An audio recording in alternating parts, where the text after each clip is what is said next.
Don't be fooled. That new baby smell gets replaced by the smell of cheese. So bathe your kids often.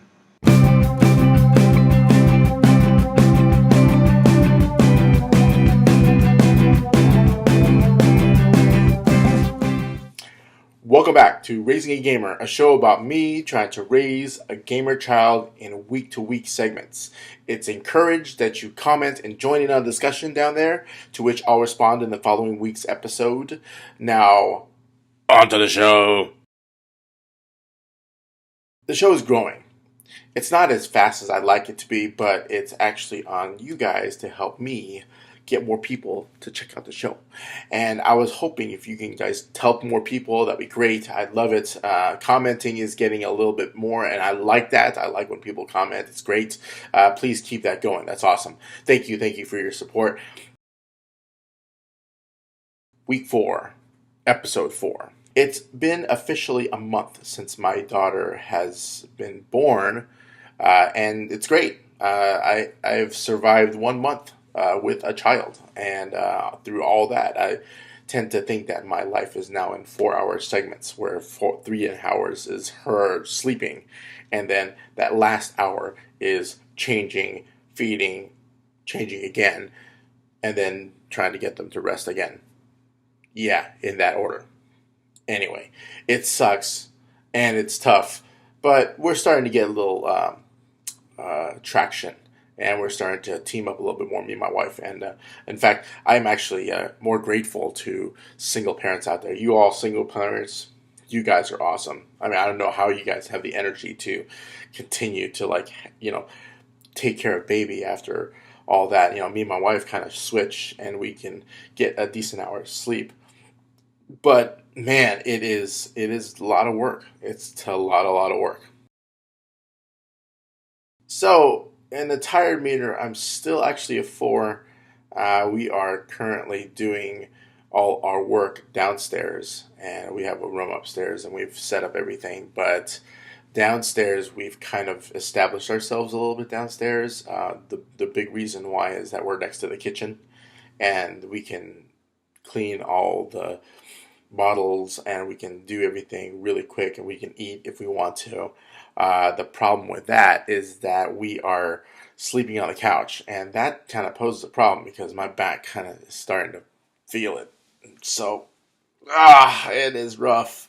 So last night, I told my wife I was just going to go up and sleep in the room, which is fine for her, except she didn't have me there. But it's okay, we're going to get a little thing going. We're trying to get more into the bedroom, and we should be fine as soon as we get up there. All right, so as far as the baby's concerned, we're actually taking her out a little bit more. Not like a lot. I mean, we're probably doing maybe once a week, maybe, or whatever. But we actually took her out to 4th of July party, and I don't think I mentioned this in the last episode, but we went to a 4th of July party, and it was great. We had a lot of fun. I was really concerned whether or not the baby would be irritated by the fireworks, but we actually went to a party specifically, and we she was literally like maybe 6 to 10 feet from fireworks. I mean, the screamers, and then we had the big fireworks around us that were huge, and they're really, really loud. For some strange reason, my daughter just slept through everything.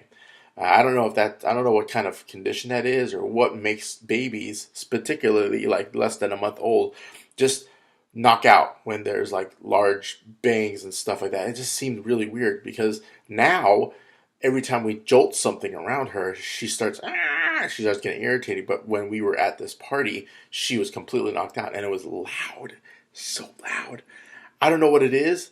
Please tell me if you have any like kind of theories or something like that. But yeah, please comment below. Let me know. I don't know what's going on, but I would really like to know more about this. Okay, so they never really tell us these things. Nobody tells a new parent what happens when you have a child. You just kind of experience things on your own. And so there's a kind of occurrence that happens when, let's just say newborns can't control when they pee or poop, which is the reason why they have diapers. And when they pee or poop is not dependent on whether or not the diaper is on. So, what happens sometimes is that the baby will shoot, poop, and it's pretty messy and it's pretty gross. And I haven't had it done to me yet. However, my wife's had it done to her, and I've actually seen the result of the poop shoot, and it's she's had it happen to her several times, and so for me, I have had it zero. So here's hoping. Chances are not going to make it, but I have had random peeing occur, which is just leaking right out of whatever, and it just it's a little messy, but not as crazy as like poop, but all right. So my baby has developed pimples. It's weird. I don't know what's going on. It's like they're teenagers all of a sudden, and I don't want her to be a teenager yet. I want her to grow. She's getting all these indications that she's a teenager, but I tend to think that it's probably normal. It's really weird seeing pimples on my own child, and I can't do anything about it, and it kind of blemishes her face, and I don't know if it adds to the cuteness or whatever, but it's just ah, you have pimples on your face. Ah.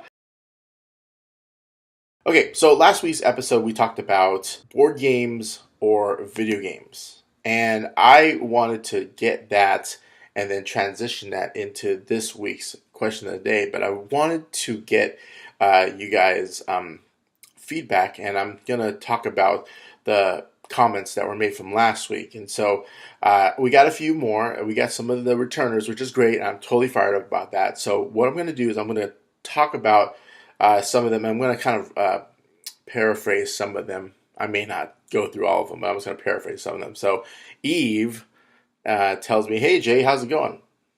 Well, I'm doing great. I've been watching your show on YouTube, and on your last video, you asked a question about board games or video games. So I thought I could give you my experience growing up. So I've started with board games, which is awesome. Eve just happens to be one of my former students. She is like 19, 20. So she started off with board games.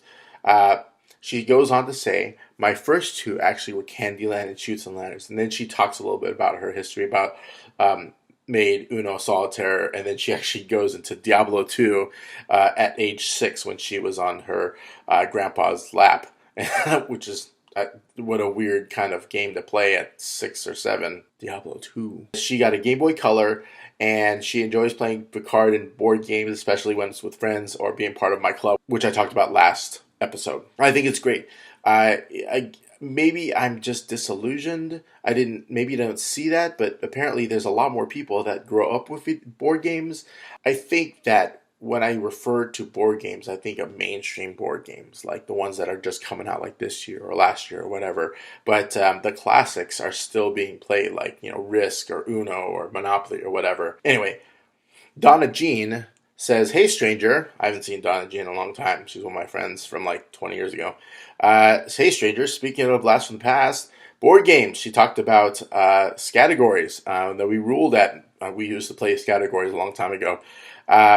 She talks about how I think how much you can really learn about your friends and even strangers with the fun side helping to ease shyness or hesitation to open up to new people.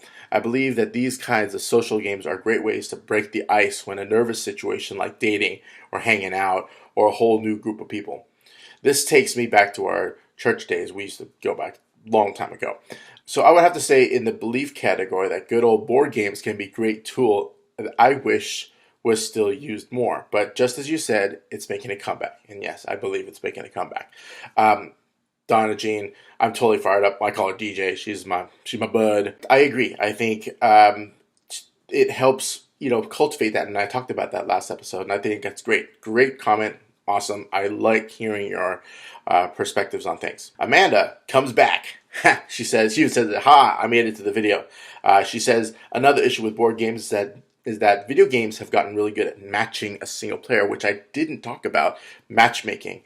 And it's easy to find friends and people to play with online. It's just like a press of the button, and it totally searches for you. When you're trying to find people to play a board game, it sucks. You have to find people that are willing to take the time to invest in you. And that is kind of a pain sometimes because people have different interests and people have different, wants and needs in a board game. They might not want to play a deep magic game. They may want to play something simple like a Rhino Hero, or maybe something a little bit more thematic like a Pandemic, or maybe something a little bit more boring like a Monopoly or something like that. I don't care. I mean, or maybe Battleship, because that's a really, really awesome game. Amanda, thank you for the comment.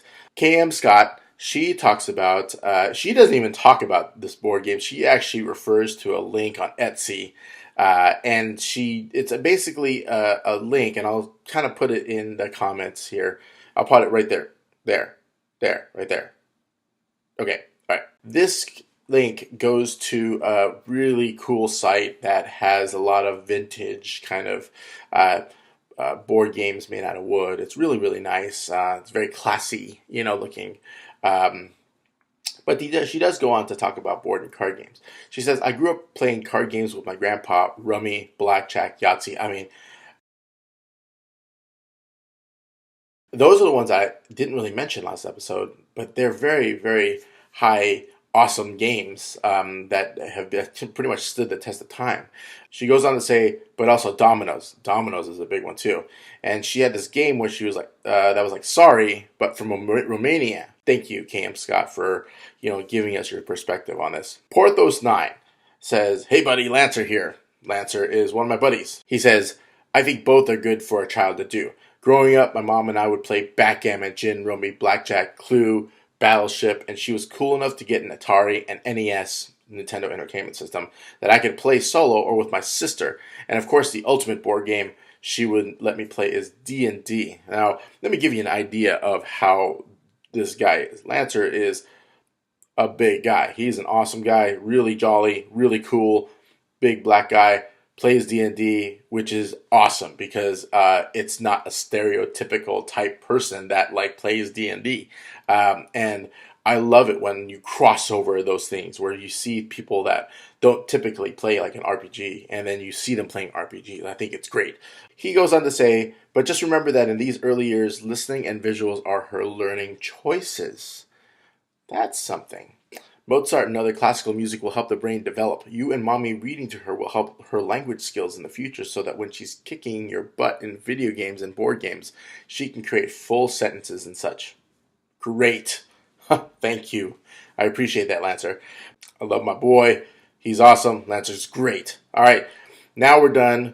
Let's get on to the next segment.